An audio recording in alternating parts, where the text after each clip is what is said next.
Here we are. Finally, good old technology. Could be lost without it, wouldn't Yep. we? Without it, we wouldn't even be having this conversation. Exactly, exactly. So the beauty of technology, apart from when things don't work. But yeah, it's good to see. So you've had a good weekend then, from the sound of things. Yeah, how about yourself? Yeah, you Oh, medaled to the masses last night. How did that go? well, it was. Well, last night was Texas and Ginger. It was sort of in a state of celebration. Our Metal to the Masses round was on the Friday, Oh, and okay. we made it through to the semis, which we're all the bands were amazing. This is the thing. We were really unsure going in um, if we'd even make it through. Like you've got to be a little bit confident, but you just don't know. Oh, You can sure. all we could do was just go in and put um, just put down our marker and say this is what we stand for. This is what we do. Just do the best. Give ourselves that fighting chance. But all the bands, and I'm going to use the opportunity to shout out Void Machine, Kitty Black, and Araman. They were all absolutely amazing. People just go and find them. They're they're all very cool. It was a lovely evening. They're all very different. Like Araman kind of got this. We really dug Araman in the sense of that. Well, just, for me, it was like Mastodon meets Doom. Oh, wow. It was really awesome stuff. Um, Void Machine and Kitty Black kind of again hit my like it was just really good, solid like rock. And as a man who's been raised on things like yeah, but no, we had a great time. So yeah, and so we're still taking it in a bit really because this is our first ever Metal to the Masters. Nice.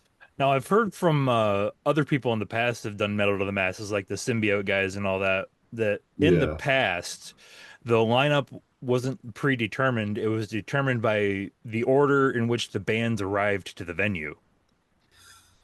Okay, that's interesting. So we've put so I don't know how much um yourself and like your kind of your followers and subscribers know of sort of Metal to the Masses in terms of here. I don't know if you guys have similar stuff in the US. It's kind of Nope. a bit of a it's a battle of the bands, Right. and the opportunity for younger bands to play Bloodstock Festival, which is one of the big metal festivals here in the UK. Hmm. It's spread out across the country, and I think it's even now touched into Europe. I'm sure Europe now has some rounds as well. So Wow. it's going exponentially. Um, so we put ourselves into Kent. So we're a carnivorous, we're a Southeast London Kent-based band. We kind of have there's a nice middle point that we can all meet at. Um, and I said to the boys that right, we've got two options. We either go into Kent and we kind of go hard or go home, or we go into London and we'll be running up against a lot of our LMC brothers and sisters. But there's probably a higher percentage of it. There'll be a higher possibility we could make it through Right. as a kind of a third round place type thing. And the lads were like, no, we want to go into Kent. Um, so we put ourselves into Kent, and the guys down in Kent. This is not. I'm going to use this opportunity to shout out Stuart Jessup and the Leo's Red Lion Gang for putting on some amazing shows. That's a Um, great venue. We were there for Sarcoma Fest a couple years ago, and that was a great place.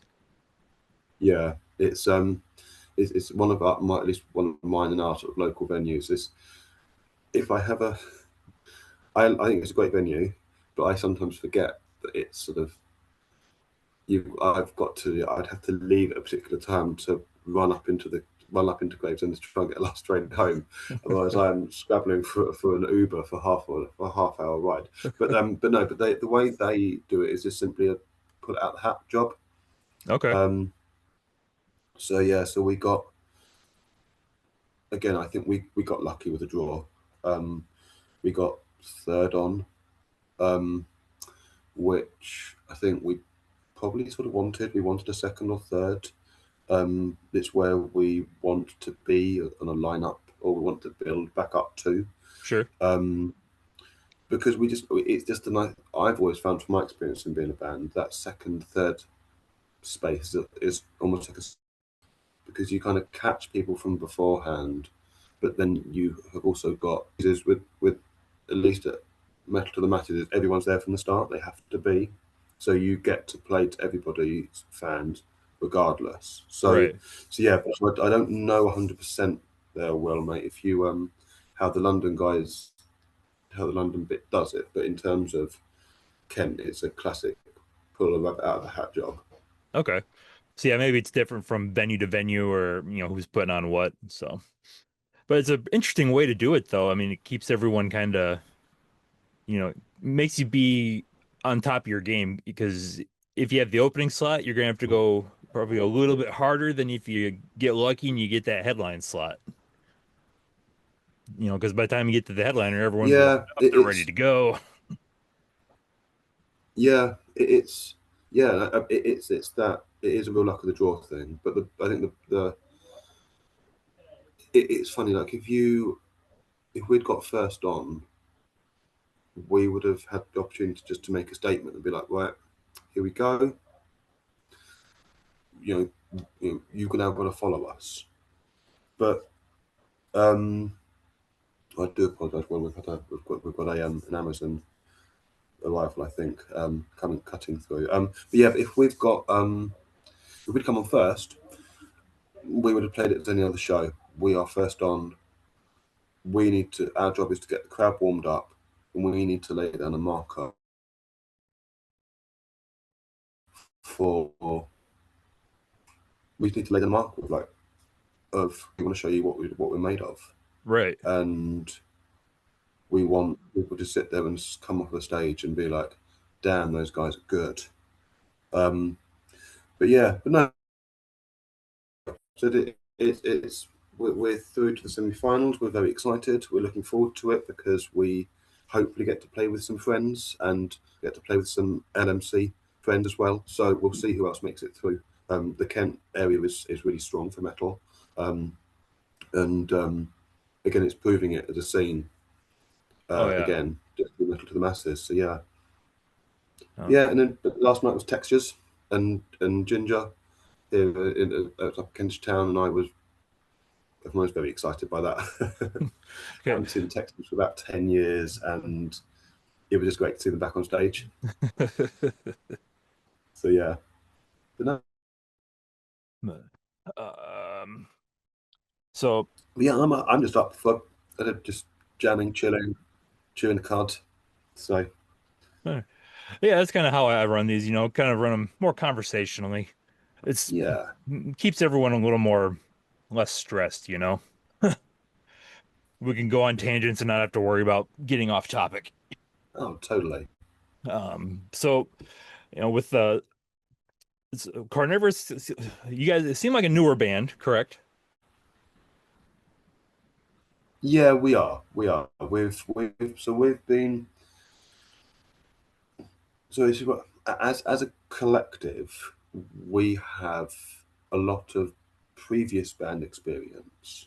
I mean, speaking personally as the singer, I went from a guitarist to a singer. I kind of transitioned, um, but through my time in kind of the Kent and London rock metal scene, I my first band were a prog band, Hmm. um, then which then transitioned into like a seven blues country rock band, um, which was just me and a load of mates, basically me just doing my best Paul Rogers impression, um, and but then from there, I mean, I'm sorry, Paul Rogers is still one of the greatest vocalists this country's ever produced, hands down.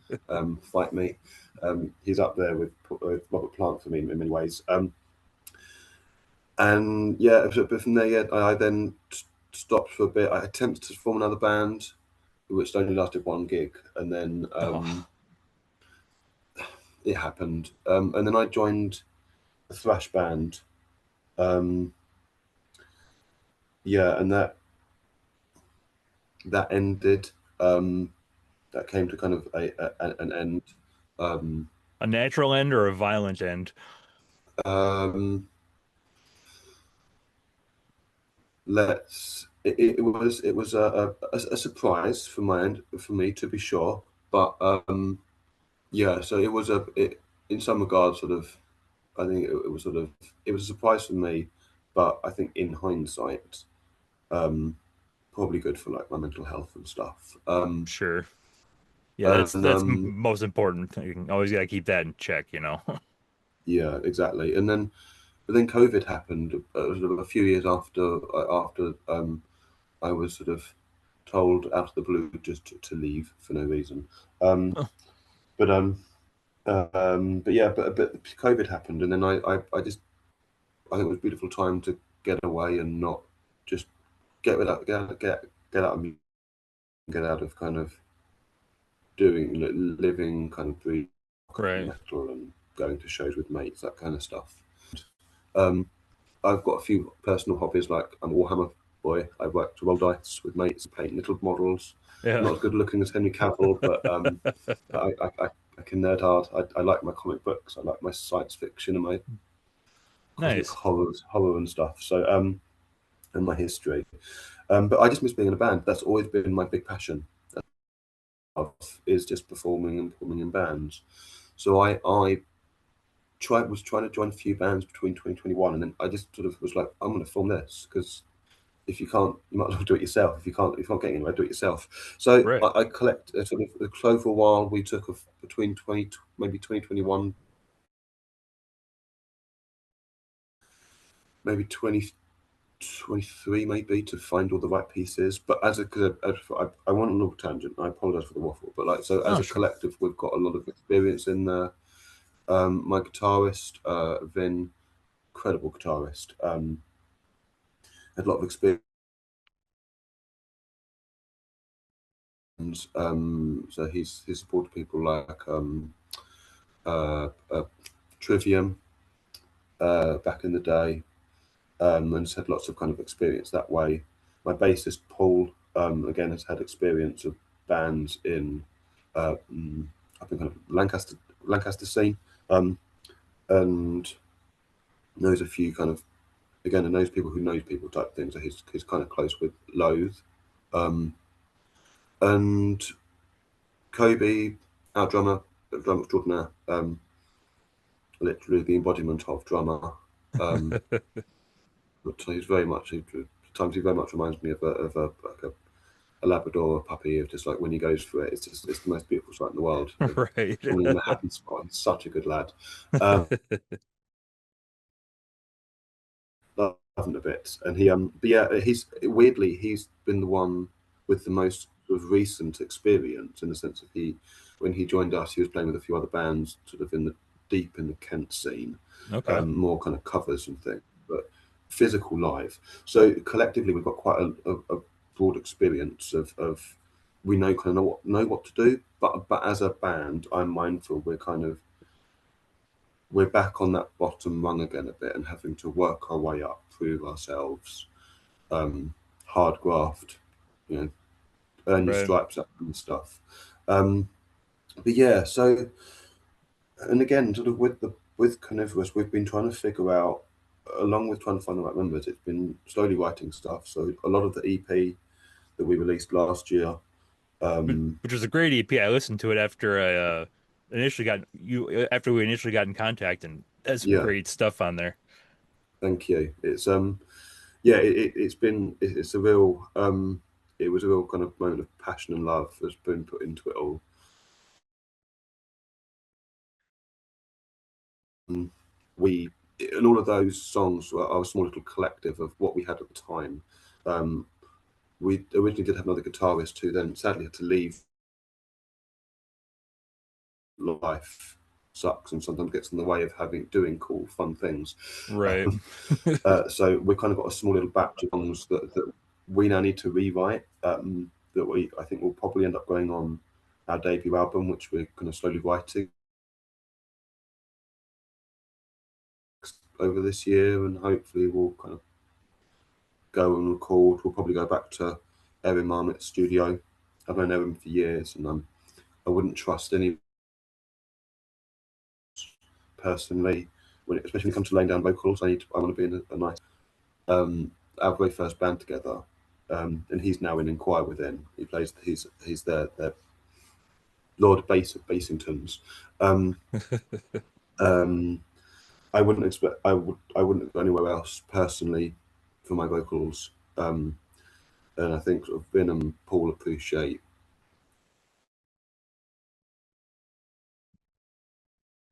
under his space and lay down their stuff there.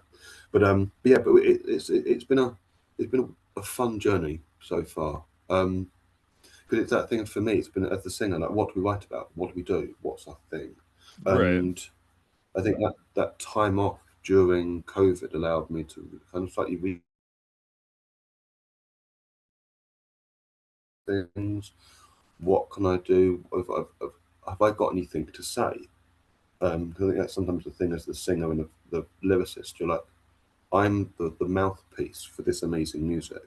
Have I Right. got something to say? And it was sort of during looking for looking for the right people. But I also wanted the right people.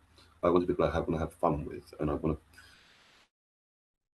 them to be friends. I want us to be like a small little close knit family, and we are.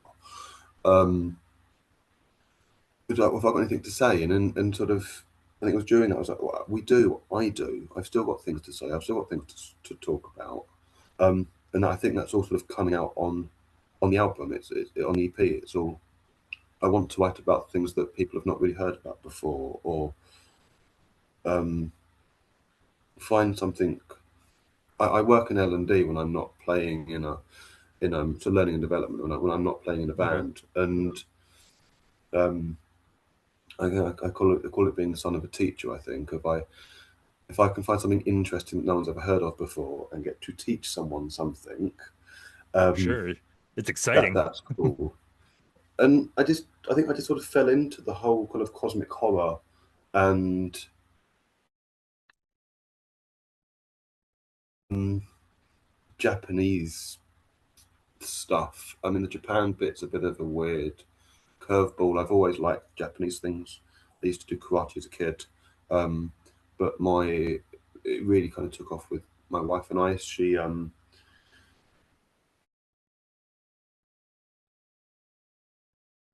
did her degree in Japanese and spent a year out there. Oh, wow. So she said to me, "I want to take you sometime," and we went, and it's where I asked the question. So it's a very special country, and I mean, I also grew up on Godzilla movies, and next used to write songs about big, massive, sort of sci-fi monster things that are Oh, slightly sure. cosmic horror, um, and it yeah, it's just been a fun experience. I've just really enjoyed finding people again, and possibly some of the best musicians I've ever played with, hands down. That makes things a And lot easier. yeah, but it also keeps me on my toes because it makes me feel like I'm the weakest link. Well, it, I it know the keeps feeling.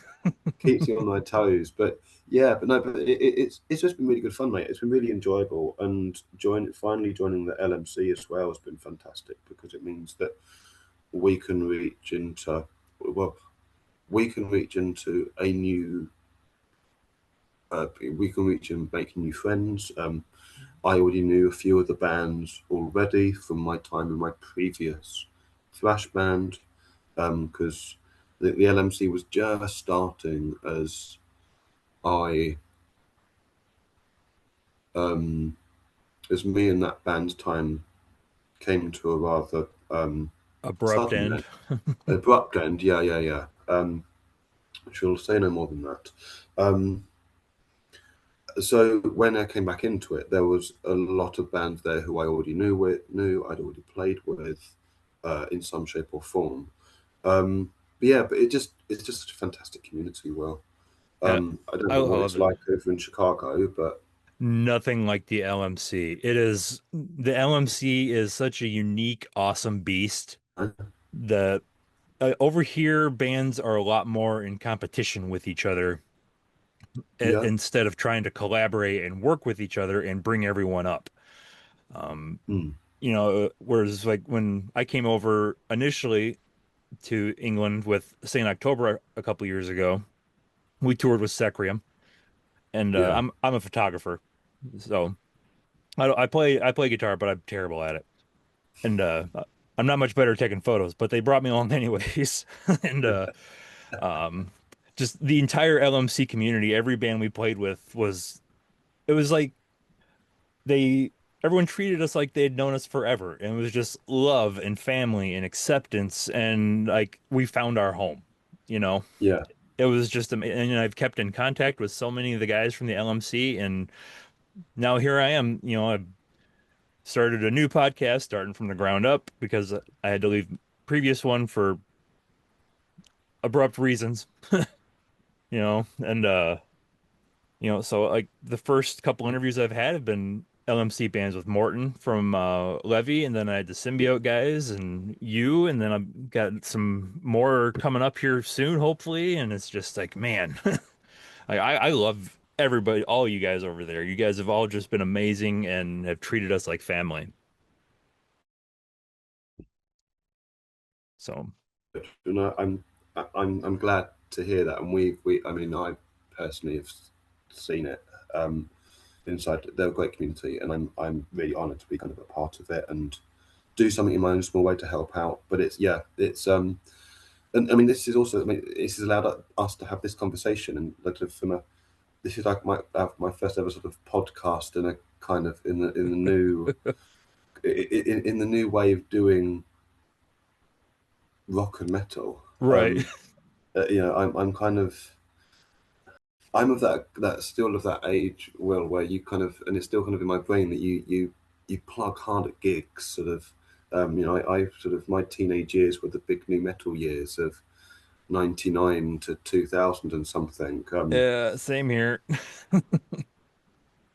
So I go to gigs. If I go along to like gigs now, like big gigs, like to say, went to Skindred last year with a couple of mates, and POD was supporting, and I just was just in my absolute element. And I then got teased by them because they're a little bit younger than me. This was, I was like, oh, no, shut up. Yeah, I remember when these guys were, I remember they used to be on Kerrang TV and stuff. And it was just that moment of, oh God, I'm so old. But yeah, but it's, so for me, it's about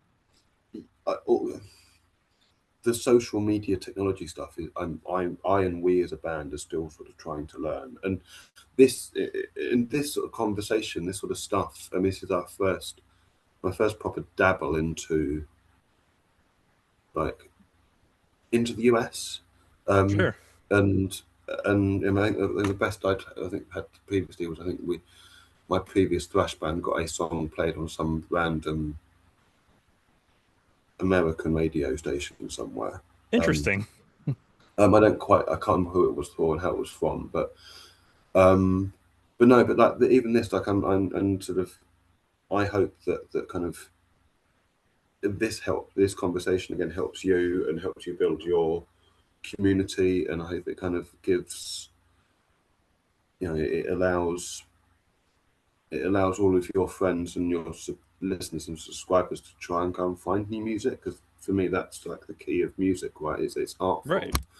So, and if they, if they want to come and give us a spin and they like our progressive deathcore groove vibes, then um yeah, the more the merrier. And the way I see it, the more the merrier for the love of metal, as it were. Yeah. um but yeah, yeah, it's a great community, and it's I imagine it's an interesting question for you, well, mate. Is what has the LMC like inspired you to try and kind of gather those of Chicago bands? Say, guys, look, we can do something A little bit. bad culture. A little bit. There is someone on in the Chicago region who did recently, I think, is trying to start something up like that. I've seen it floating around on my Facebook feed. Um, Yeah, it seems like there have been people like connecting with the page. As far as other outreach, I'm not sure. Um, but I mean, I've talked with my friends in St. October and everything that like they they want to come back to the UK so bad. But they would love a community like the LMC over here to Yeah, where I mean, because they try and foster it themselves as well with their with the bands they're friends with, you know, and they do content together and everything like that when they can. And so, you know, they've kind of created their own community, which is amazing, yeah, you know, and you know, they've and lots of the bands in the LMC have accepted them into their families, you know. Um, I mean, and that's really why, you know, I love having the LMC guys on here, all of you guys, because I get to introduce you to American crowds. Hopefully, hopefully some Americans check out my podcast because I think a lot of my followers right now are actually from the UK. well, I mean, you're doing something vitally important, Will, where whoever listens to it around the world, Yep, as long, as long as we can spread the power of, they really choose the power of metal around the world, um, and just look, whatever we can do to help you, my man. Like I appreciate this, and then the Carnivorous boys appreciate kind of the shout outs and um, the love that you've given us just over the last few weeks of just us having a conversation. sure. Um, so yeah, but it's great to hear though that it is something's trying to happen because it is hard nowadays. I'm gonna be honest, it's really freaking hard to be in a band. Yeah. Um, if you do put a lot of money into it, you're not going to because you do it for the fun Yep. and you just do it because it's a hobby and it's a hobby you want to do well and you want to do well at. And things like the LMC, I think, kind of understand that as a community. Like we know that you've got to work hard, and as Morton said to me, he was like, "Was mate, you've got to put in what you get out." Right. Yeah. And well, I mean, I saw something from I think Liv from Call of Fenrid mentioned something the other day that we've somehow the LMC as a community have somehow got themselves on into some sort of Argentina kind of space or something. And it's like, wow, even that's like, okay, that shows that we're doing something really good here. Um, in our own little way, we're kind of helping the wider, we're The- hopefully inspiring. And it's for well, it's art, isn't it? So art inspires art, right? So, right. but no, but wait, I would love to if your boys are up for coming back to the UK, we'd love to play with them. Oh, absolutely. Um, They would love to play with anybody over there. They'll be back sooner than later, I'm sure. well, I look forward to seeing when it happens. But yeah, yeah. So, what about sort of what's your? I mean, I see your Lord of the Lost T-shirt. Like, what's your go-to kind of music jams and stuff? Oh man, it kind of changes day to day. It's mostly metal. More so these last several years has been more European metal because it's not that I don't like American metal bands. I love American metal bands, of course, you know, the Yeah, Metallicas and all of them, but European metal and Scandinavian metal, it just hits differently. Um, yeah, it's bigger, broader, thicker, more meat to it. Um, and so many layers, and there's just so much of it, you know, and over here, you know, some of the guys kind of get an attitude, you know, because, you know, they're big tough guy, you know, the muscle bound jerks and shit like that. And, you know, and everything I ever hear from frontmen in European, you know, power metal bands, epic metal, Viking metal, whatever bands, it's like, we love all of you guys and we need to bring the community together and love each other. And it's mm, like, we don't get that here from many bands, the big bands, you know. Some of them preach it, yeah, you know, or talk about it, like the Trivium Boys. They're always talking, you know, about, you know, love your, you know, whoever you're in the pit next to, you know, introduce yourself to them, you know, and whatnot, you know, stuff like that. But it's just yeah, the European flavor comes across differently. yeah. I mean, Yeah, unlike, you know, there's not a lot of flavor from Britain, of course, because, you know, no spices in your food. But it's salt and pepper is the standard British You spend centuries British conquering the label for world for anything. spices and you don't use them. Well, Will, we tried to get into the spice trade, but the Dutch had it sewn up. We just happened to fall into the cloth and the cotton business. Right. Uh, when we found we could make more money off of that, we thought, oh, that's the best Well, then, of course, tea, of course, to go with. And then we found tea and it all went horrible. Um, yeah, uh, but that's really interesting. I wish it's kind of like, I love these sorts of conversations, but I love sort of chatting this kind of seeing things from a different perspective, right. and then of how things are viewed. Well, it's the thing of weirdly from a European perspective, there's I mean, talking about festivals. Like whenever I think of there's I think of like the big European festivals over here in the over here in like UK and Europe. So it's things um well, it's like Summer Breeze, etc. And but all of a sudden, there's all these amazing festivals just breaking out across America, and Yep. I'm jealous. I'm jealous, and now I'm a bit like, oh no. Now I understand it when I've sort of watched like YouTube metal YouTubers, American metal YouTubers, and I'm like, oh, I'm so glad these things are happening because I see all of these festivals in Europe and they've got all these killer bands and I can't see them because it's X amount of money and I don't have it um, and now I'm feeling jealous and but I think it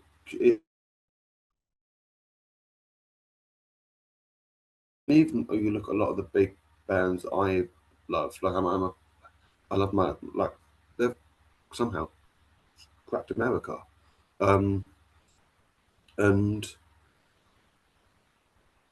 and clearly that kind of thing is you have to hope that that whole kind of European love kind of stuff starts to kind of feed through the next generation and sort Right. of the um, I don't know what it is that jock metal type kind of posing stuff Yeah. sort of maybe disappears over time. Bro Not metal bands like Five Finger Death Punch, that, Five Flavor Fruit Punch, excuse me. but it's funny though. I think there's always going to be an edge with metal. You've got to be. It's always marketed itself as the dangerous subgenre, Right. um, And it's really not. It's one of and the friendliest communities on the planet. it's not. I mean, did I see something? Read something a little while ago that some sort of psychologist report that said that metalheads are the happiest musical genre. We are Because the happiest people, yeah, and we they have a say healthy because outlet. could we go to metal? Yeah, we go to metal. We go out. We go out with our mates. We sing. We scream. We pit. And we come back better for it. And there was equally down to the fact that even like the music itself, just by listening to something hard and heavy, they said something that somehow internally automatically drops your blood pressure lowers or some sort of stuff. It's proper Yeah. nerdy stuff I don't really fully understand. But yeah, and it's just so great. But it's just so interesting to hear um like an American perspective on like the European scene. Um, because because when I look at across American metal, I see a lot of. I mean, I'll admit there's a lot of bands that a lot of bands I love are American bands. You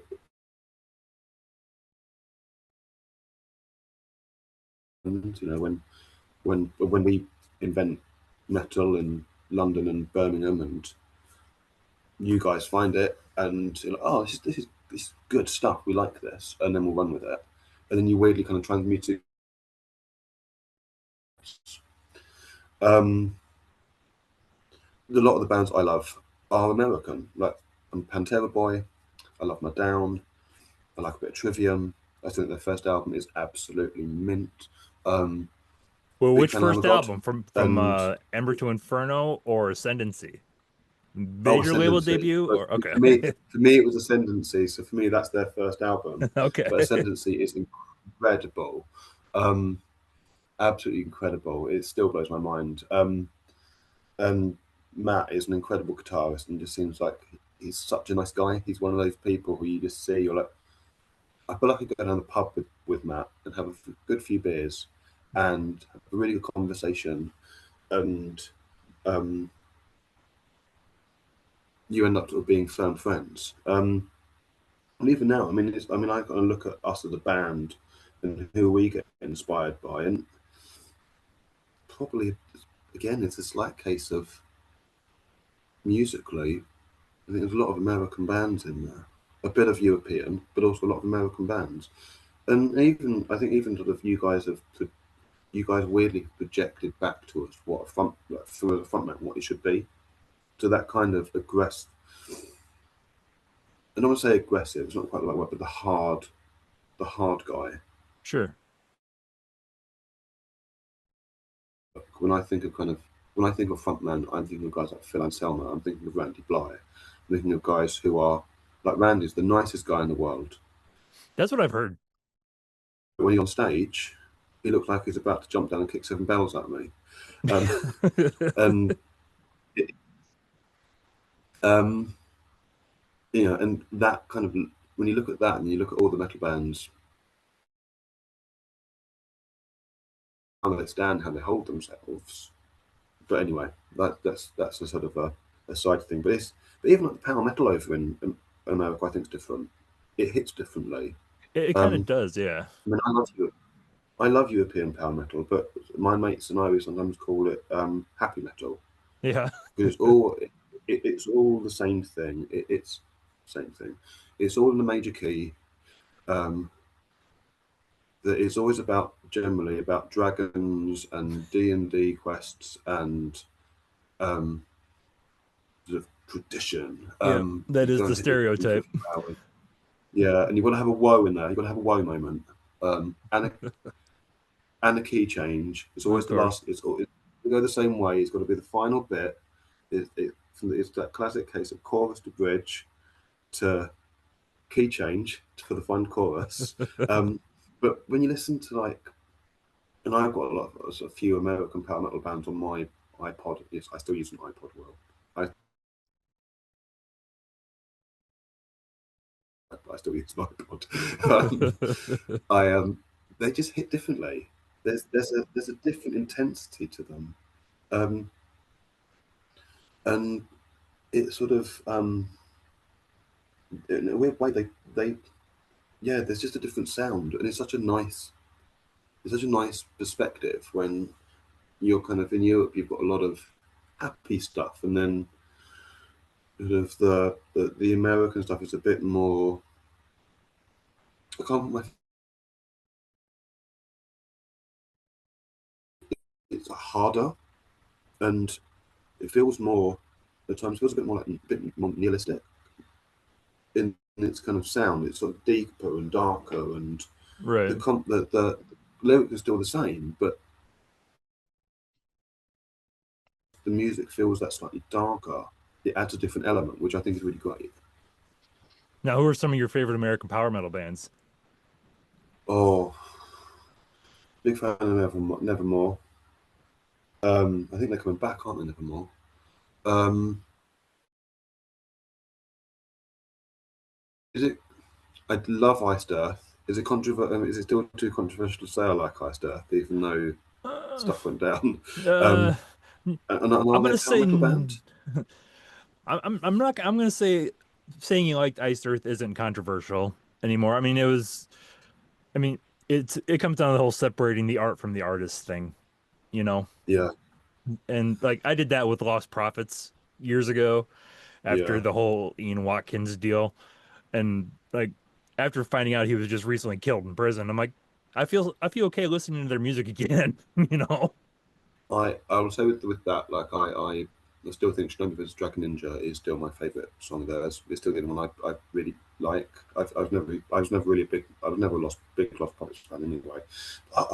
My mind's gone completely blank now. I need to go and get my iPod. Who else have I got on my iPod?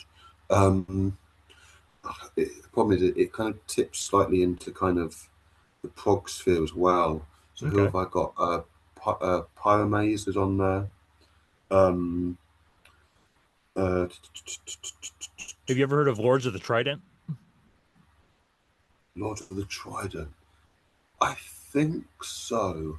Are they the guys who do the YouTube videos The so and so ordering coffee? um where it's a and walks in for a cup of coffee Yep. into like this generic kind of, well, it's supposed to be Starbucks. Yes, Yep. yes, love those videos. They just make me laugh so hard every time I see them. It's just as a metalhead, it, it's the kind of thing that if you're a metalhead, you find funny Oh yeah. reasons. My mind's just complete blank. Will, it's crazy. I could another day I could ring them all off. But I'd probably say in terms of just generally American metal genre, um, oh, yeah, Symphony X. But again, they sit in the prog. For me, they sit in the prog, but they've got that kind of, they've got they've got that going on. I think that's where Right. a lot of my stuff sits. Well, it's that sort of prog power kind of space, and not maybe straight up um, power metal. But I'm a blues boy at heart. I play guitar, and I'm a blues boy. I I worship at the altar of Jimmy Page and Paul Kossoff, and so for me, I've always my big draw for American metal has always been something nice and bluesy and earthy. Sure. So guys like the Clutch guys, love Clutch. Um, yeah, there's a lot of those kind of Nola bands. Though I'm not, though it's weird. I don't. It's funny. I don't. I hate God, but great live. That's what I've Love heard. them I live, but I can't listen to them on their singer gets in the way. It's so weird, so weird. Um, but I'd happily go and see them live. Crowbar, um, love Valium Knob. I don't know if Valium Knob is still around. Um, I think it's Kurt. It was like Kurt Winstein's other band. I think Kevin from Superdrop Mitchell joined them for a while. Some of them playing over here in Dartford like years ago. I think one of my bands played with them actually. Oh, I'm nice. sure we played. Yeah, I'm sure we played with them. They were really nice guys, really top guys.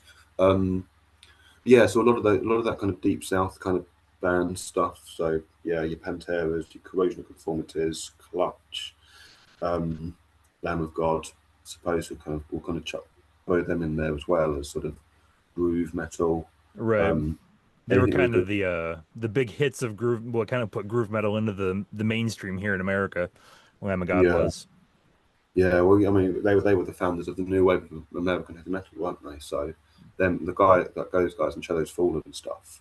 Um, but again, because of those bands, I found other bands. I love Shadows Fallen. They were a great band, and um, I only found them through a Dimebag interview years ago in a guitar magazine. It was, oh, the guys from the Shadows Fall are amazing. So I went and found them, and I was like, yeah, no, these guys are good. If Dimebag says they're good, they're worth this. Um, then again, I'm a Dimebag boy in some regards. Like I can't shred, but I have a Dean ML upstairs, and it's because I have a D. I have a Dean. Um, so yeah, but I'm also a prog boy. My said to you earlier, well, mum and dad are kind of are both rock fans. They um they raised me on stuff like Led Zeppelin and Free and Deep Purple, and my mum's the big prog fan, Oh so I wow. grew up with a lot of Yes and Genesis. I also remember she also introduced me to my one of my favorite albums that I love I love and hate in equal measure. I don't know if you've ever heard of it, Jeff Wayne's War of the Worlds. It was like disco I'm not prog sure. from the 70s. Um, get a chance to go listen to it, it's incredible. He released a newer version of it a few years ago where he's updated everything, and I think Okay. Liam Neeson's now the voice of the journalist rather than Sir Richard Burton. No, not Sir Richard Burton. That's the explorer. Actor Richard Burton. Sorry, yes. Um, but do go look at Sir Richard Burton. He's an incredible individual who needs to be learned more about. The guy's um, um, but yeah, it's and there's a bit of a story to my mum's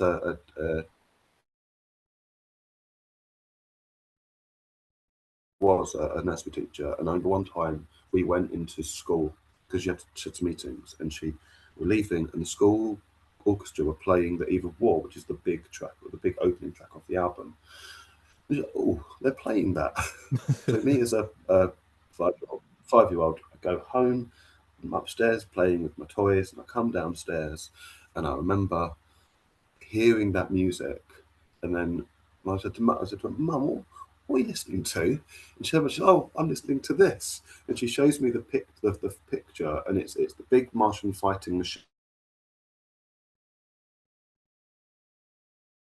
firing off its heat cannon into the Thunderchild battleship. And as it hits, I just out of the speaker comes this, and I had nightmares for weeks. It shows the power of music. But and even and to the point where I could only ever listen to it in the summer. I couldn't listen to it in the winter because it freaks me out too much. But I love it because it scares me. It's proper. Um, and I'm not just about metal. I like my country rock. Um, I I am blown I away by how many Londoners or UK people in general I talk to that just love country music. I don't understand. I can't I'm stand this stuff. I'll jump out of the car. country rock. Country rock. Let's be. I'm going to be very specific here. All I'm not a right. Conway Twitty boy. I'm not a Conway Twitty man. Um, it, it, Brad Paisley is stuff like Luke Combs. It's um, uh, Blake Shelton, all that kind of stuff. But I kind of got a lot of. But I also got. I found the Skinhead, so kind of that's my kind of route into kind of the country rock space. But I also well, I used to sing in a choir. I used to sing in choirs Hmm, for medical reasons, and it was a way of kind of helping me with some medical stuff. But interesting. I adore classical music. I adore classical music. I love my musicals. Um, I mean, thanks to the LMC this morning, I planned to listen to Texas whilst I was doing the washing up, and thanks to my London Metal Coalition brothers and sisters, I ended up putting on the Book of Mormon.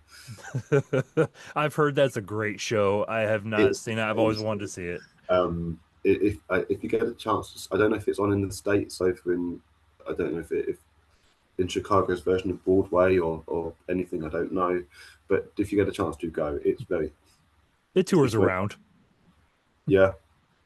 It's basically a South Park episode, Pretty much, um, yeah. but it's very funny and so yeah. So and I adore my musicals. I think Judas Christ Superstars was one of the greatest musicals ever written. I would love to play Judas. Who doesn't want to play a lippy?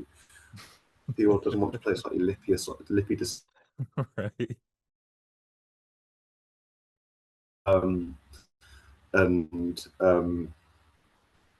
in my head, I'd love to do a version of it where we reframe it in a rock space, and like Jesus and his disciples were a rock band, and it's sort of like the like the Romans and the Pharisees are actually just like corporate record label guys, Right. and um, and turn it into some sort of weird political kind of reframing of how like the music industry can destroy a really good band. But yeah, no, and actually, I'll be honest, I will. I'm gonna hold up here. I love my Disney. And let's be open here. There's I know nothing it's not wrong with the Disney. most unheavy metal thing to say, but I love my Disney. You know, I have What, found what, recently that Disney was made for power metal. 'Cause mm, the band Fellowship did. um, Can You Feel the Love Tonight? And Fellowship's from the UK. And uh, they it's, Disney songs were built for power metal, just flat out. If you check them out, Yeah, it's it's and how many bands have done Let It Go at this point, you know?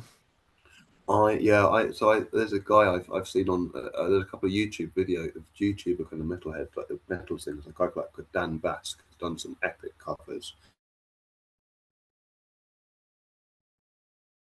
And actually, to be fair, I'm a big fan of the Punk Rock Factory. They're a Welsh punk rock band, pop punk band, but they just do like they just seem to do like the Disney covers that are always been good. But yeah, no, I'm I could nerd more. I don't. It's not just I could. Yeah, I could easily nerd out about anything, other stuff beyond metal. Well, like um my iPod is very eclectic. I've got like hard black metal, sort of Bathory type stuff, sitting right next to um, like some drum and bass, all the way through to Orphan Land, to sitting next to like some Blake Shelton, all the way through to that sitting next to some Gregorian chants and your classical composers. Yeah, all the way to the odd pop track. Like it Yeah. is quite eclectic. But I very much firmly put my flag in the rock and metal kind of space. Um, Yeah.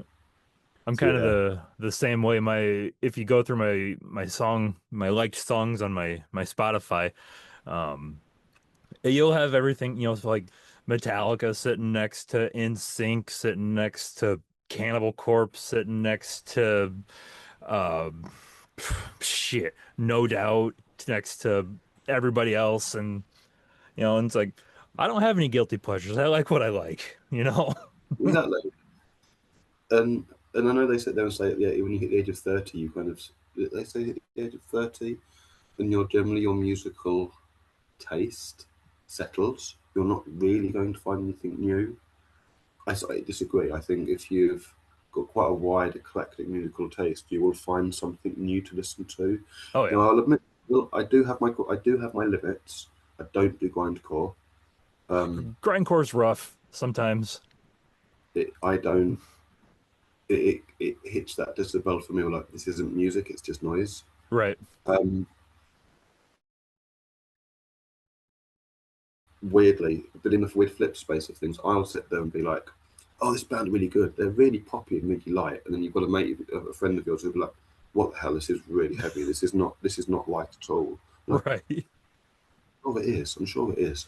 So yeah, but no, it's yeah, but that's me though. Will I'm that's kind of how I mean, even my musical journey has been a bit of a weird one. I've been playing in bands since uni, um, and love it. I'm I've realised over the years when I've moved from guitarist to singer that I'm also quite a theatrical singer. Okay. Um, I want to I want to do more than just sing. I mean, even my vocal style changed from trying to be Paul Rogers to now, as you hear on the new EP, just growling my nuts off, Right. and sounding like some sort of something from some sort of weird dark cosmic abyss. But I will say I've given myself a terrible challenge. Oh. Um, I hit this note in Harakiri at the end of the song, and you might hear it. It's the line that was, "Horn stands strong," and I had this cold at the time, and it worked. Weirdly, Isn't that I feel weird? like I sing better. Well, I feel like I sing better when I've got a cold. It's kind of like the Friends Phoebe episode where she gets a cold and she sounds great. Right. I think I'm sure. Yeah, I'm sure I had a cold when I was sort of laid down the vocals, and I hit this bit that goes sort of right down here somewhere. I've not been able to hit it since. Will it's the elusive note, and every time we've gone live, I'm going to hit it tonight. I'm going to try and find it, and I don't think I have. Um, but but yeah, and it's sort of so yeah, but during like my time with my thrash band, I began to realise I am a little bit taking a few inspirations. Um, I think morphed me into me, and as part of that, the theatrics element came through. Um, and I mean, I was playing a show with them once, and someone said to me, "Oh, you remind me of a young Bruce Dickinson." And I was like, "Oh, that's quite a nice compliment. I'll take that's very nice of you." Um, Yeah, but I think upon reflection, I think what he meant by that is I'm a bit of a stage stalker. Will I will walk across the stage, and when I'll happily send you clips from Metal to the Masses. Uh, to one or something, so you kind of get what I mean. But I will walk across the stage a lot because I want to re-engage with that bit of the crowd, sure. and then you over there. It's kind of the Randy Bly influence, I think, to a degree. Oh, I love seeing Um, singers, uh, traverse across the stage all night long. It makes it harder as a photographer, but I don't really care. It's more fun to yeah, see the singer up but there I'm going not. and interacting.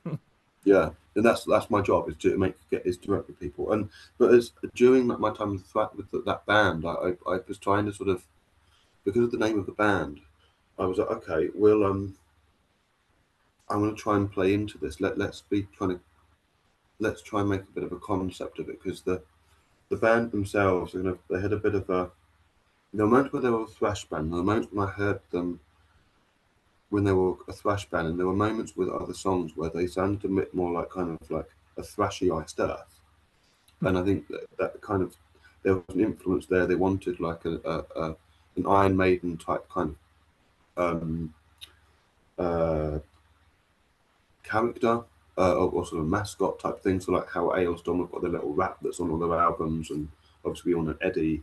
Um, Right. and I was like, well, let's sort of try and build something else out of this. Let's try and build like a weird dystopian kind of feel for this. And I think it was there and a few other songs that never became. I've got lyrics that never became songs. I had ideas for those. Like in this one, I could go and get a big jacket and this kind of stuff. And I think that's the beauty of going back to that Metal to the Masses thing, where because we write about cosmic horror, I've always thought to myself, what can we do that's different? What makes us stand out? Especially in the LMC. There were so many great bands in the LMC. Oh, yeah. What makes us different? And I, but it's also been that case of what can I do more? So like working on my pattern, like let's try and build a story out of all of this. Um, it's been kind of what are we? And even if you, and it started to kind of with Eric Zan, Lovecraft story, Mhm. and from there it ended up to what it was on Friday night, where we've got the full backing tracks going, with Vinny and Paul are in their kind of shroud things. I'm in this kind of big long jacket with a hood, and we are carnivorous. We are a band who sing about cosmic horror, but when you come and see a show, we don't play shows, we play rituals. And what are Nice. we doing as a community? When you're with us playing a ritual, well, we are trying to open a portal for cosmic stuff to come through, cosmic horrors, cosmic gods to come through. That's pretty cool. And for us to do that, you need to participate in this ritual. You need to you need to move. Yep. You need to circle pit. You need to have a good time. You need to have walls of death. And I think that's kind of that's where I've got to, weirdly as a singer. Um, and it's what I've always wanted. I think it's always been a part of what he wants to do. It's that kind of theatre kid who never went to theatre school type thing. Um, So, with if you could take any cosmic horror story and adapt it into a concept album, what story would you want to tell? Do you ooh, have a favorite cosmic horror story or I characters or it's a tricky one, Will, because there were quite a few I quite like. A lot of them do, I'll admit, sit in the Lovecraft space. Weird.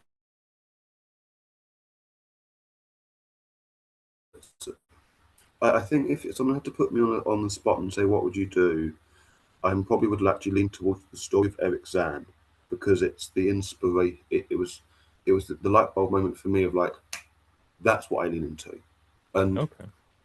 I could get deep and philosophical, well, about kind of various levels. I'm not going to do that. The boys got that stream of consciousness from me on Saturday morning, and they were like, "We've not read it." Bless them. I'm a newer diver, Will, and sort Yeah, of there are times when they will just get, and even so, you guys have kind of got these streams of consciousness from me because my mind's just going from A to B in like light years. right. We hit Yeah, I think I'd probably take the story of Eric Zan because I think it's a really interesting story. Um, so it's, for those who read the story itself, it's a Lovecraft story where it's classic Lovecraft in that it's written by the observer. And this guy walks past, our narrator walks past a room, and he hears this weirdly beautiful but slightly disturbing music. So he goes and gets a flat and to meet up with this musician who's playing this music, and he meets this mute called Eric Zan, who will not speak.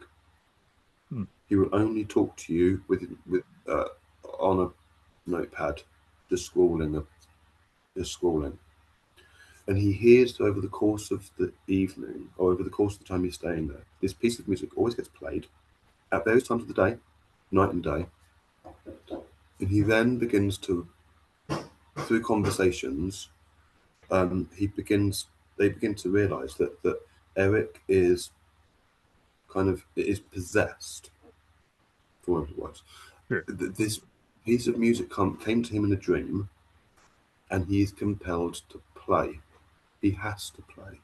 Hmm, Um, but he's playing it because he's actually trying to keep out what's wanting to get through. So it's this beautiful idea that music can be dangerous. It's a right. bit like the colour from outer space, where um, Lovecraft finds a way of making something so human, colour, the thing Hmm, we need to, the thing our eyes denote for us, right. um, into something dangerous. I love that idea that color could be dangerous, a color that we don't understand. And poor Eric dies at the end of the story, but his body's still playing in this weird, creepy kind of necromancy kind of way.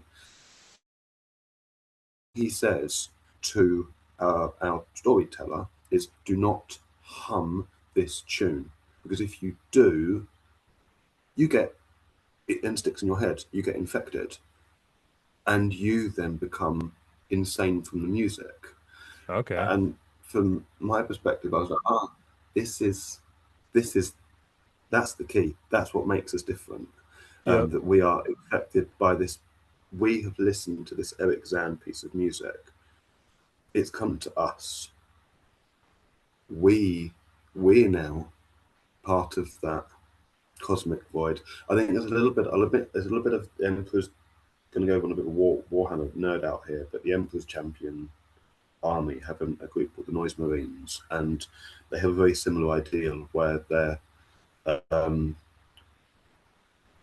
they want they hear this cosmic music they need to get to, and but from them it's more of an addict type thing, but the concept is still there. That's probably what I would do. I have to say, Will, I listened to a YouTube channel called The Great Abyss. Okay. Um, I don't know who makes it. I think the voice whatever it is um, whoever does it has got like an AI voice doing it because some words are a bit clunky. But I turn to it a lot because it talks about a lot of Lovecraft stuff, but it also talks about kind of like cosmic horror movies, concepts, ideas, and they're the sorts of things that kind of inspire I'm finding inspiration from. So I've written a rough set of lyrics for something in the future about the idea of what if AI finds God That could be and what that could be and almost what could devastating for happen. humanity. Well, it's not. It's more from the cosmic horror element, and it was just from this one of these videos from the Great Abyss. I was like, it sounds like a really good idea, and it's the idea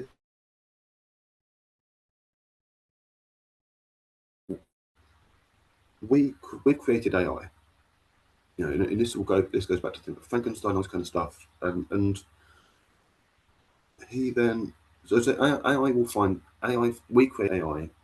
We're going to set AI up to do particular things. But then at some point, AI is going to get to a point where, in theory, it should, in theory, Hmm. gain consciousness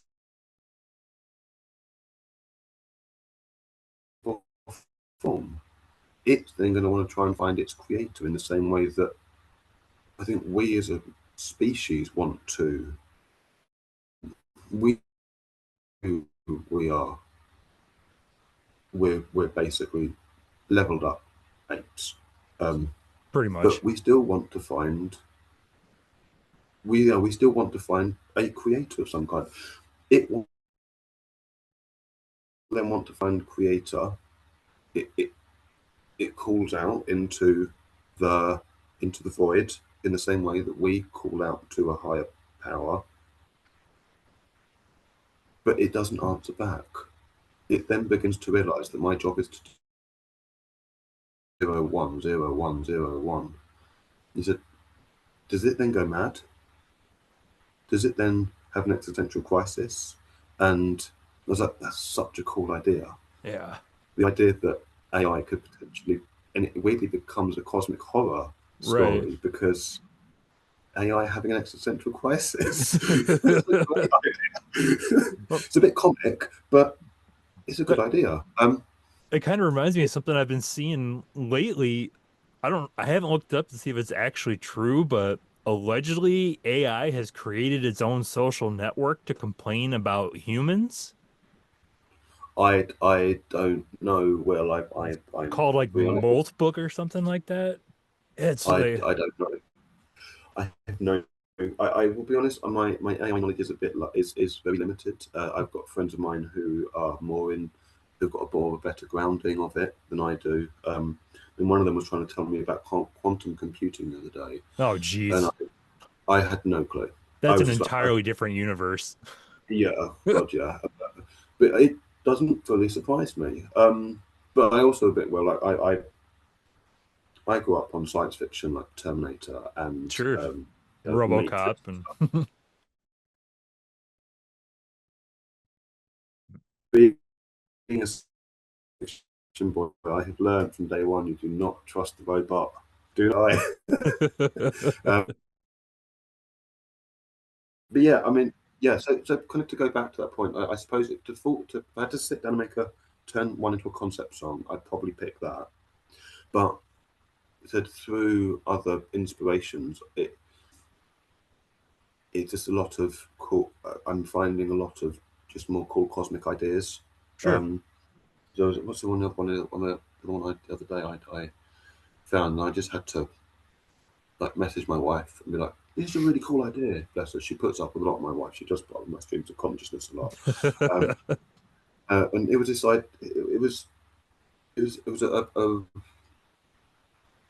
what was it? It was a sort of film discussion point, a Hmm. discussion kind of thing on YouTube about Mother. I've not seen Mother. It's supposed to be really good. Yeah, I've heard And that is a great movie. someone was looking at it and looking at it from a an allegory perspective. of how Hmm. Jennifer Lawrence is kind of it's Gaia. She's Mother Earth, Right. um, and Javier Bardem is basically kind of the male ego. He is God, Hmm. and how um, Mother is forgotten about only when she's needed, but beyond that, all of Javier Bardem's followers take things from her. She asks them not to, but they'll take anyway. And it was sort of looking at it from a perspective of, well, this is looking through the eyes of God, who we used to look up to, and we've now forgotten that they're there unless we really need them. Was that again? That's a really cool idea for a song. Looking at a god or a deity who we know who we know now in modern world we are killing the earth. Very quickly We never too. used to. We were very much aligned with Gaia and Mother Earth. You look at all those Viking metal bands and sort of the pagan metal scene. Right. They talk a lot of the stuff that is common that we still do. Like we still do now without realizing it. Sort of we all bring greenery into our homes, right, around Christmas, and Halloween to Halloween to Christmas. We tell ghost stories. We always sit there and say it's the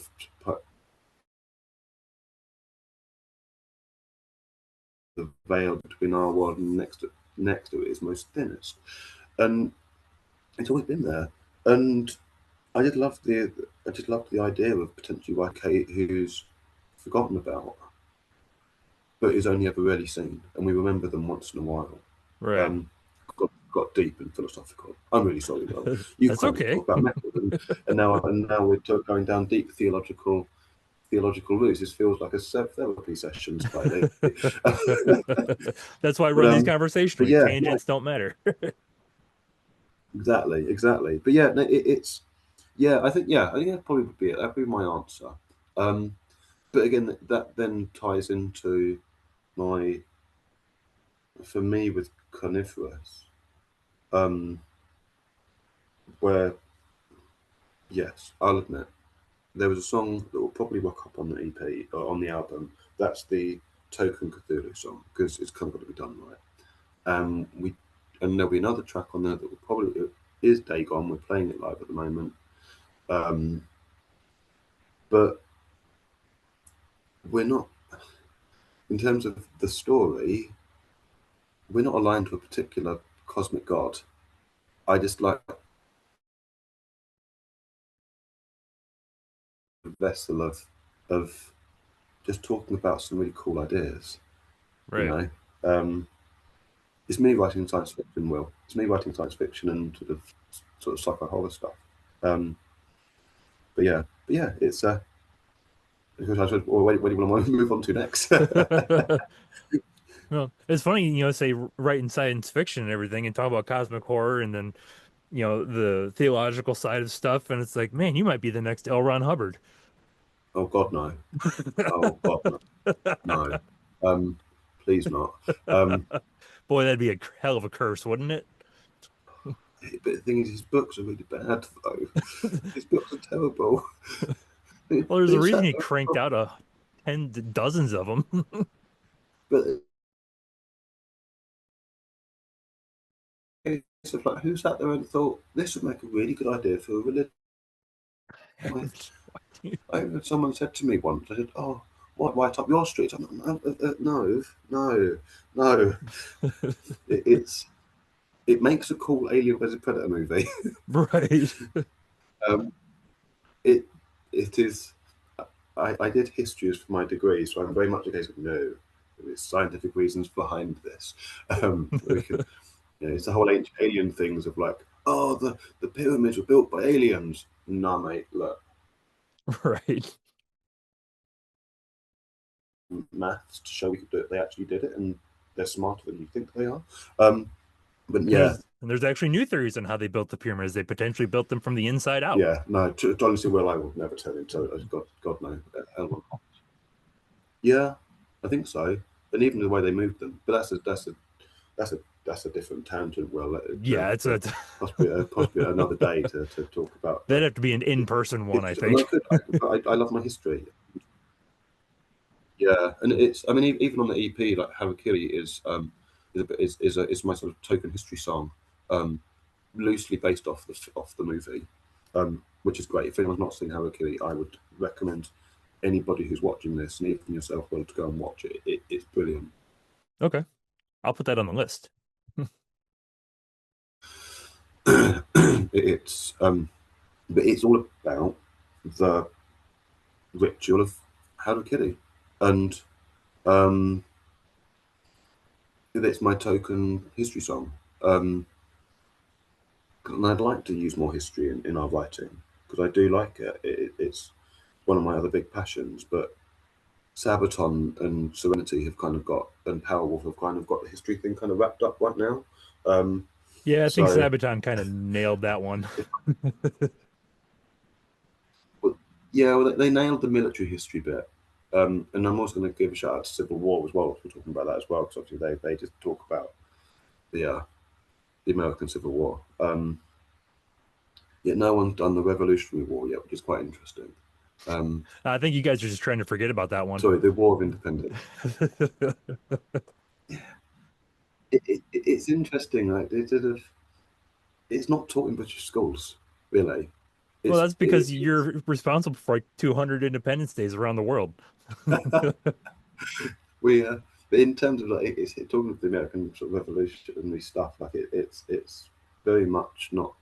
It's very much a footnote in British kind of schooling, Oh yeah. British kind of school history. Sort of, we had America, and then we lost it. I mean, I ended up drawing a meme that using that with a mate of mine, and I were kind of discussing something, and you know, you know the meme with the guy and the girl, and the guy's looking back at clearly the really attractive girl, and is given the kind of that look. Oh yeah. It sort of, I was like, this is where things stand, and I basically knocked it up. It was a really bad thing. It was like the guy, the UK, the girl, the USA, and then India. It was like pretty much it. Of course, to um, get that one, you have to know that you guys controlled India for a British long history in fucking this time. British history in this.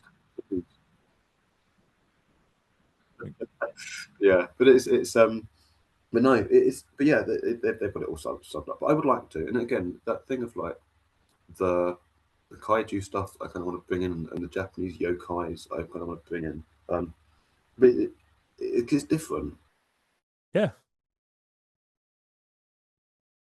It's a different thing to talk about. Everyone talks about werewolves and vampires and sort of the European American tradition, I suppose. But no one's talking about Gashadokuro, the big, massive, hungry skeleton that rises once in a while because it needs to feed, because it's a hungry, hungry boy. Um, so it's cool. It's different. I'd be So hungry yeah, too if I was just bones.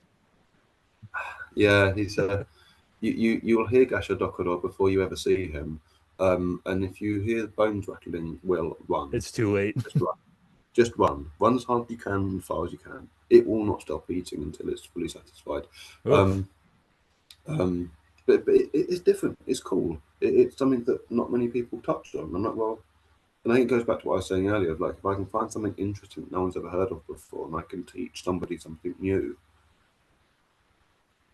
I've done my job. Like, Right. um, Yeah, like I've never heard of the skeleton you mentioned. What was the name again? Gasha Dokoro. Gasha Um, Dokuru? yeah. But there's loads of, again, There's loads of spirits and demons that thing and of various it's things like different. It's that. cool, and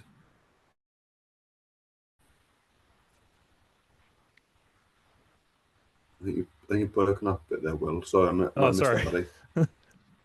There's just so No, many. I've got bad signal on my end. Okay. Yeah, we're fine. Um, actually, how long have we been talking? Oh Oh, wow, we're about an I hour and a mean, here. half. Sorry, dude. I did. I'm sorry if I've over chatted. No. It's We do need to wrap up shortly It's, because I have another interview at at 2 my time with some more of your country mates. yeah, yeah. It's but no, it's. I mean, this is the beauty of this conversation, Will. And I'm so glad to have met you and for Morton to put us in touch because, like, you're a great interviewer, and like the fact we've been chatting here about random stuff. I mean, with Morton, what you're not talking about, like Finland and conspiracy theories, and with me, Yeah. we've gone down cosmic horror to British history to Japanese yokai and um, AI, and Yeah. I'll talk about anything with anybody. So, so each one of us is going to be interesting. But yeah, no, it's sort of I suppose thing of carnivorous a bit, I guess, really, and sort of the stories that we want, I want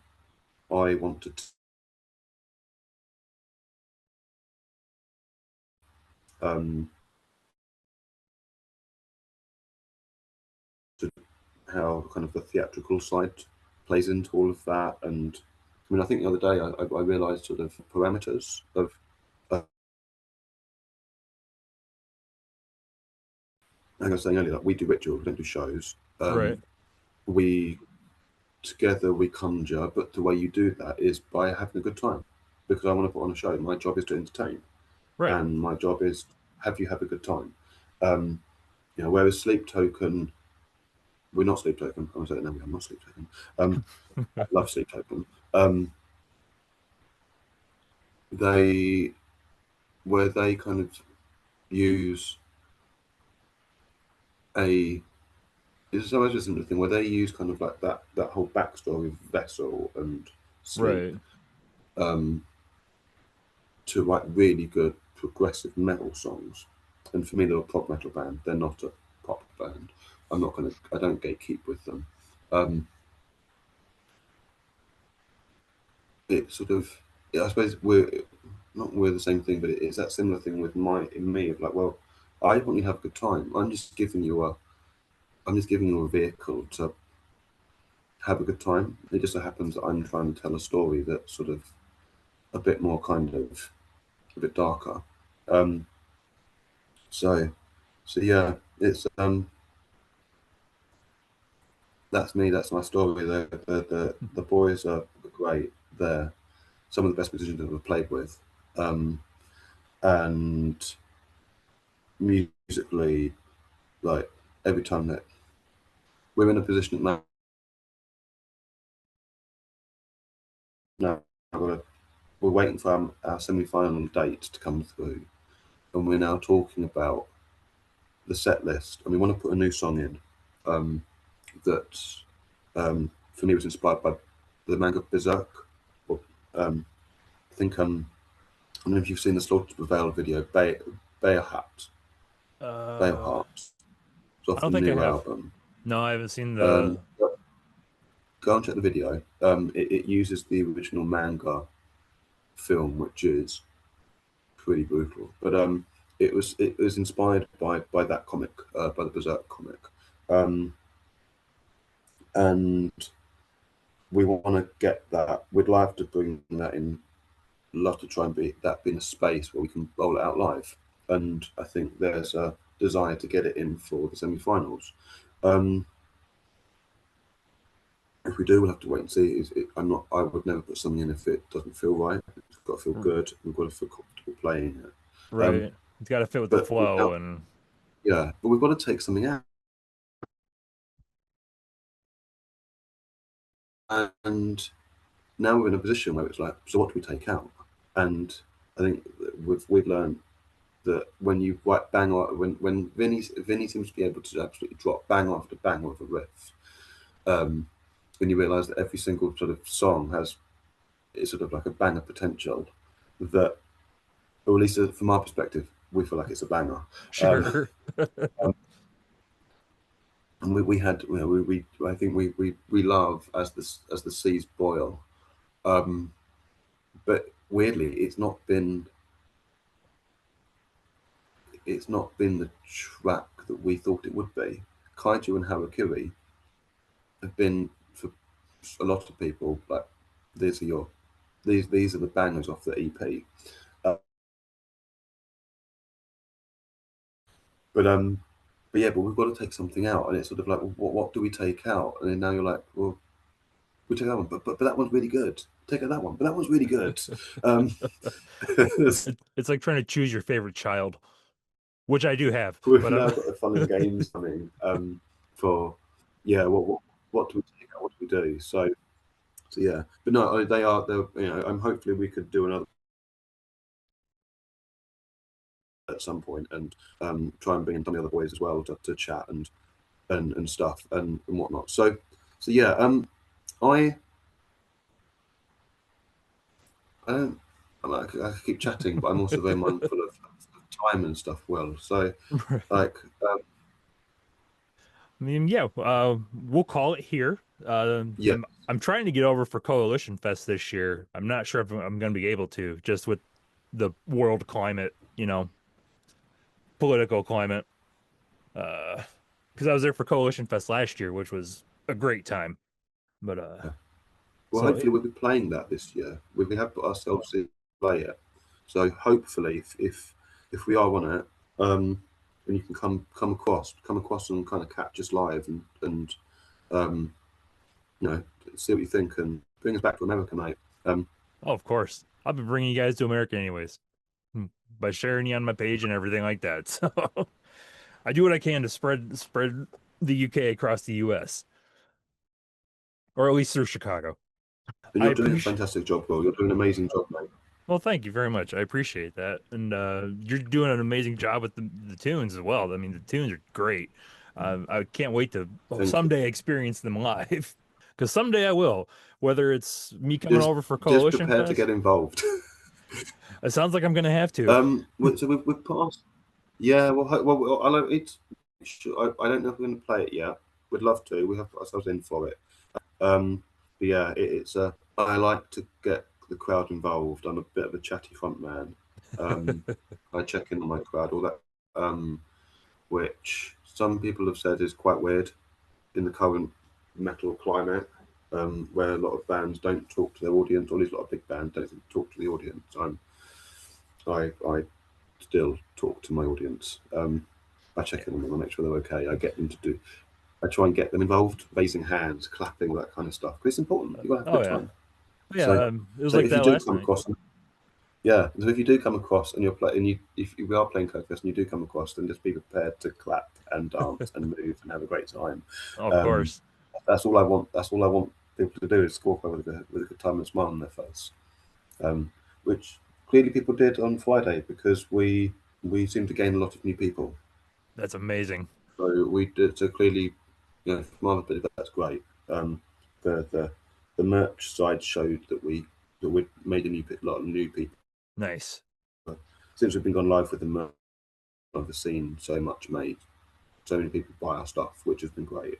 And I want to thank everyone who did, because you've helped us sell a little bit more and helped us sort of allowed us to kind of make the show better and make ourselves better in yeah just allowing us to give them a better show Right. because we can then use the money to invest into the band and invest into systems and Yep. laptops and in-ear Stage monitors. There's show and yeah production and uh, and just hopefully bring them a better show. So yeah. Um, Well, I'm starting to get some really bad signal. some. I might have to sadly love. I don't want to love you and leave you. I'm gonna have to love you and leave you, buddy. But thank you for the opportunity. Thank you for the time. I really Of course. appreciate it. I know it's been a bit of a two-way conversation. It's supposed to be a two-way conversation. It's felt a bit one way, and I'm sorry about Oh, that. nope. I do apologise. No, that's okay. I was walking and thinking, I really want to ask. I have an opportunity to talk about like the and I'm really interested about the Chicago scene. Um, Oh, but we can always have another but yeah, another call. but thank you for that. I mean, I'd love to have another call, and I will we'll spin it back on ourselves, and I'll ask you all about like the US underground metal, the proper grassroots metal scene, and stuff. But then I'm down for next that. week, yeah, I'd love to hear it. I'd love. Cause I want to learn more. I want to know more about the US grassroots scene, like the LMC style kind of scene. But then next week, I mean, my basis night next week. We're going to Lorna, Lorna Shore, Oh, I've been wanting to see Lorna Shore so bad. UK, in London. So we're gonna have a great time. Um, I think they've got Whitechapel and Shadow of Intent. We're very excited, and then we're gonna toddle off out and watch the Super Bowl. So after that, so that's a now a thing to look forward to, and after what's been a bit of a whirlwind weekend. Um, so yeah, but again, really appreciate this. Hopefully, there's some stuff in here that you can turn into an interesting podcast. Oh, I'll come And right out and tell you. let's book something else in soon. I Uh, I pretty much put these up uncut. fair enough, fair enough. And we'll yeah, let's do another one, mate. And I want to learn all about the Chicago metal scene and the general grassroots scene. Sure. I'll have to get my buddy Dustin from St. October on with me because he's also embroiled in the Chicago scene and the Iowa scene, and he's the main songwriter for St. October, the band that I travel with. So Yeah, nice. Well, I have to go and check them out now. I have to check them out. You have to send me some stuff on WhatsApp, absolutely. and I'll check them out later on this evening. Sounds good. Well, thanks for joining me today. I really appreciate it, and we'll talk Thank very, you very for your soon. time, mate, and have a lovely rest of Sunday. Yep, afternoon here. And So yeah, have a good one, mate. And we'll speak soon. absolutely, we'll keep in touch. You got me on Thank you WhatsApp, very so much, we're good man. to go. Beautiful. See you soon, bud. See you later. Thank you very much.